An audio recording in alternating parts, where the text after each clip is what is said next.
Hello, Peter here again, your Pinoy accountant. And in today's video, pag-usapan natin yung quarterly percentage tax for the third quarter. So, the deadline na to is malapit na this coming October 25. So, if hindi nyo pa alam kung paano i-compute yung percentage tax at paano nyo ipa-file, so in this video, ipapakita ko sa inyo step by step. So, before we begin, don't forget to subscribe to our YouTube channel, Pinoy Accountant. And if may mga tanong kayo, just comment down below and I'll do my best to answer all of your questions. So let's start. Just a quick recap lang. Who are required to file itong 2551Q or the quarterly percentage tax? So if non-VAT ka and you did not opt for 8%, so i-check nyo yung COR ninyo. Pag hindi kayo 8%, so you are liable for the quarterly percentage tax. And yung mga BMBE natin or the Barangay Micro Business Enterprises, if BMBE kayo, yung iba kasi naku-confuse na bakit magbabayad sila ng quarterly percentage tax kung exempted naman sila for the income tax. So magkaiba kasing tax yung income tax and the percentage tax, which is the business tax naman. So pag exempted kayo BMB kasi exempted sa income tax, hindi na kayo pwedeng ma-exempt dun sa business tax or sa percentage tax dahil that would be double income, I mean double tax exemption na, which is not allowed by our regulations or ng ating batas. So eto, again, yon, if non-VAT kayo, most likely you are required to file itong 2551Q or the quarterly percentage tax. So i-check nyo ang yung COR your certificate of registration. Nakalagay naman dyan yung mga tax types na kailangan yung i-file. So again, yung deadline nito is on or before the 25th day following the end of the quarter. So na-end na yung ating third quarter, which is composed of the months of July, August, and September. So pag end ng quarter, nag-end siya sa month of September. 25 days following that, so October 25 yung deadline ng ating third quarter na percentage tax. So yung tax rate natin again is just 3% of your gross sales or your revenue. And pwede nyong i-net dyan or i-minus if ever may mga sales returns kayo, allowances and discounts. Yun lang yung allowed ninyo na i-deduct. So yung mga expenses ninyo, yung iba kasi nagtatanong, pwede ba i-deduct yung kanilang capital or yung puhunan nila, yung mga expenses nila? And the answer is no, because yung basis ng ating percentage tax is just your gross sales, net of the allowances, returns, and the discounts. So yung computation yan, very straightforward. Again, yung gross sales niyo for the months nung cover natin na July, August, and September. So for example, 25,000 yung ating sales for July, August, and September. And i-multiply lang natin ng 3%. And that would give us 750. So yung 750, yan yung ating quarterly percentage tax due for the third quarter. And yung form na gagamitin natin is again the 2551Q and pwedeng online lang using the EBIR form, which papakita ko sa inyo yung step by step kung paano nyo fill outan yung 2551Q. So before we start dun sa pag-fill out ng 2551Q, magsasample muna tayo it's just a short na percentage tax computation so that may idea kayo kung paano ito i-compute. So, ito yung example natin kung paano nyo i-compute ang inyong yung net sales or ito yung taxable income ninyo kumbaga sa pag-compute ng inyong quarterly percentage tax. So, yung gross sales, again, that is for the months of July, August, and September. So, yung gross yung basis talaga. So, if ever mga online sellers, kayo yung i-base nyo dyan is the product price or magkano yung selling price ng inyong product. And hindi nyo pwedeng, again, yung nabanggit natin kanina, wala kayong pwedeng i-deduct dyan. Hindi nyo pwedeng i-net yung mga commission, mga fees and charges ni Lazada, Shopee, and TikTok.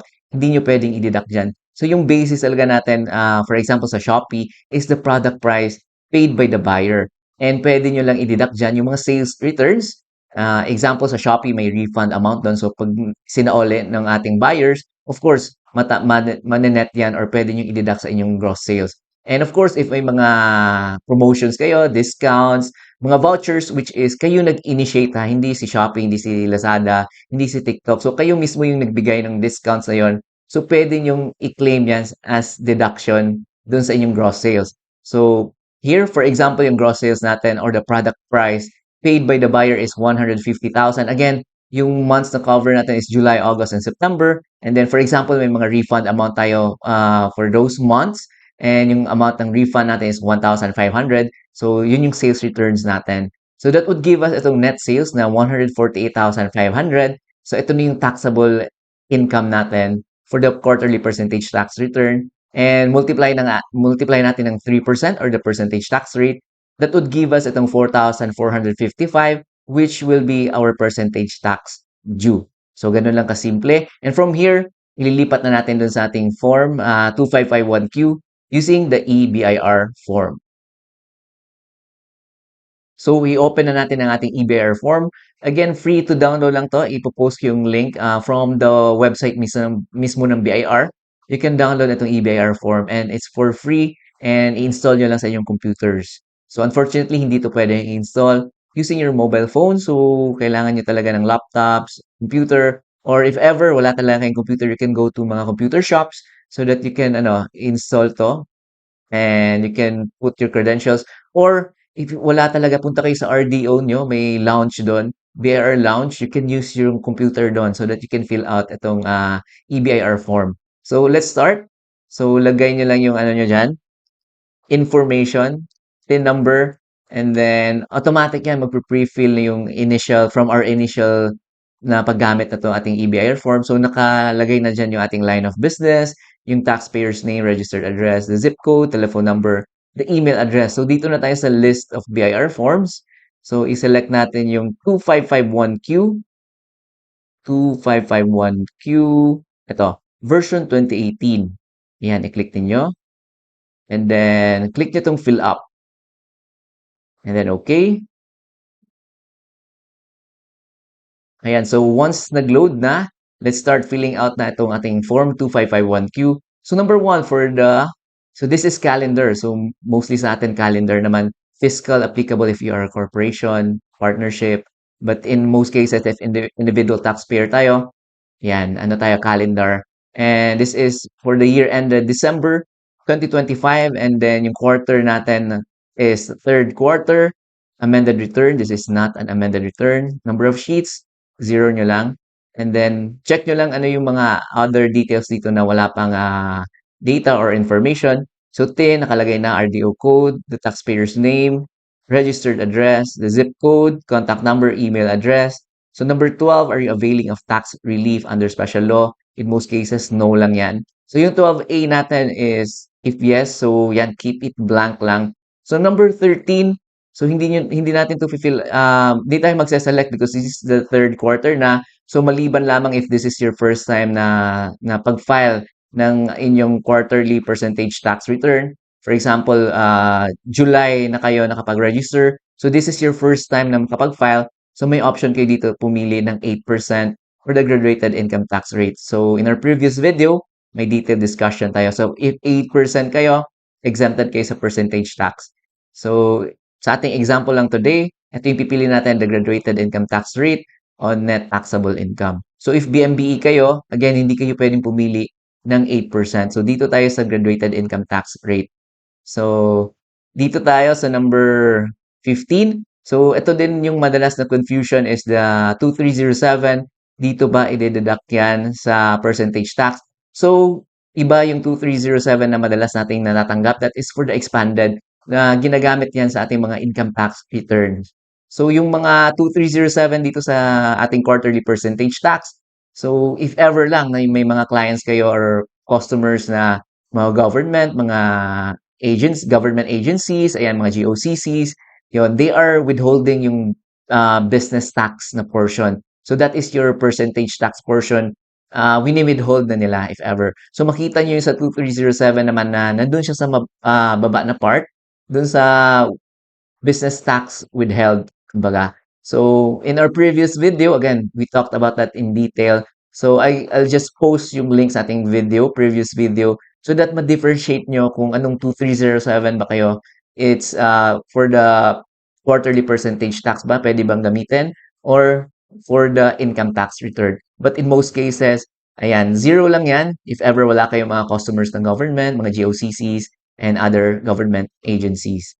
Ayan. So, number 16, ayan, 17. So, wala pa tayong ilalagay dito. Wala tayong other tax credit and payment. So, penalties, wala pa tayong penalties. Again, if on time tayo mag-file, file and pay yan dapat ha. Wala tayong mga penalties. So, let's proceed to the page 2, I mean. So dito na natin ilalagay dito sa ATC. Again, yung ATC natin is the PT010. And then taxable amount. Again, pwede natin balikan yung ating Excel so that malaman natin kung magkano yung taxable amount. So again, that is just the gross sales naman. So base dito sa ating na compute sa Excel, itong net sales natin is 148,500. So ito yung taxable na ilalagay natin dun sa form. So balik tayo sa ating 2551Q, and ito again, ito yung ilalagay natin is the 148,500. So taxable amount 148,500, and then 3% yung tax rate. So that would give us itong tax due na 4,455.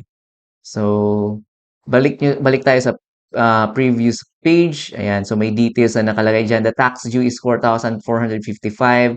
Wala tayong 2307 percentage tax na withheld, and taxes paid in return previously filed. Again, if this is amended return, if hindi naman, zero lang yan. Other tax credit, zero. So that would give us itong tax still payable, ayan, 4,455. And again, wala tayong mga penalty, zero lang yan. If ever late na kayo, nakapag-submit, kailangan nyo pumunta sa inyong RDO. So they will be the one who will compute itong surcharge nyo, interest, and the compromise. So, again, so review nyo lang. So, I think we're good to go. Click nyo yung validate. Ayan, ayan, kita nyo. Validation successful, and then okay. Save ninyo. And then, i-print na din ninyo so that you will have a copy, yung final na na-file nyo na 2551Q. And then, pwede nyo na lang i-submit. Ayan. Please ensure that you have internet access and valid email address. So, are you sure you want to submit? I-okay nyo lang. And then, may terms of service agreement. I-okay nyo lang and yes. And until such, mag-prompt dyan na successfully na-submit na ninyo ang inyong 2551Q. And then, i-check nyo ang inyong email. Ayan, so mag-email din doon. May tax return receipt confirmation na email kayo matatanggap. So, naka-indicate doon yung tax reference number. And if successfully, nakapag-submit kayo ng inyong 2551Q. And then, from there, goods to go na kayo. I-save nyo lang din yung email for your file. And pwede na kayo magbayad online. So, may video din tayo on how you can pay online. Pwedeng Maya, pwedeng GCash. And yung mga government na may land bank pa na portal. So, madaming options to pay your taxes online. So, again, yun lang yung ating video for today. Ayan, we just talked about paano nyo ba i-compute and paano nyo i-file and ang inyong 2551Q. Again, this is the quarterly percentage tax return for the third quarter. So, again, my name is Peter, your Pinoy accountant. Thank you again for watching. And don't forget pala to subscribe to our YouTube channel. And if may tanong kayo, just comment down below. Thank you again, and I'll see you in our next video.